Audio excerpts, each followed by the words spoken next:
later.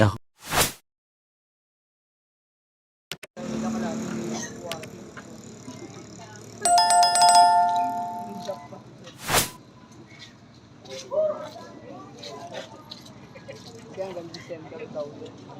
Oo, 2,000. Kasunod ano na daw, Gcash.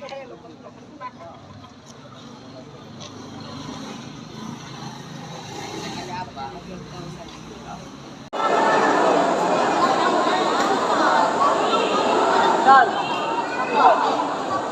Hello po, good morning.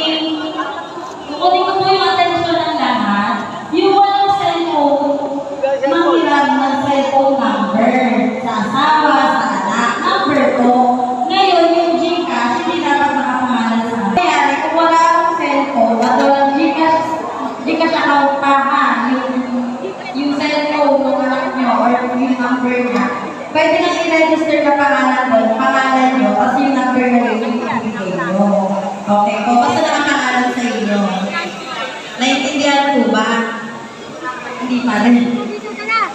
Okay po, ganito. Ito po ay programa ng ating pamahalaan kung saan bibigyan tayo ng grant mula July hanggang December. Okay po, naintindihan ako nung nasa kabila. Ngayon, itong grant na to, ito po ay as per DSWD ha, ito po ay press release ng DSWD. Ito lang po ang tanging payout na mangyayari na face-to-face. Ang mga susunod na payout sa susunod na buwan ay Gcash or e-wallet transfer. So, kailangan po talaga na magkaroon kayo ng Gcash or Land Bank account. Naintindihan? Yan po ay survey 2024. Ang member kayo ng politics mo. Siyempre, wala kang tulong.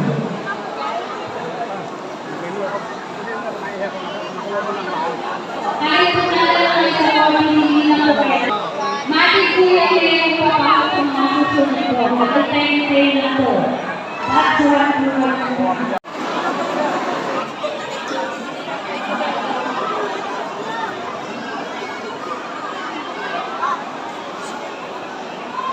Yung mga first batch po, kahit po member kayo ng ibang lugar, ibig sabihin, Fortis po kayo.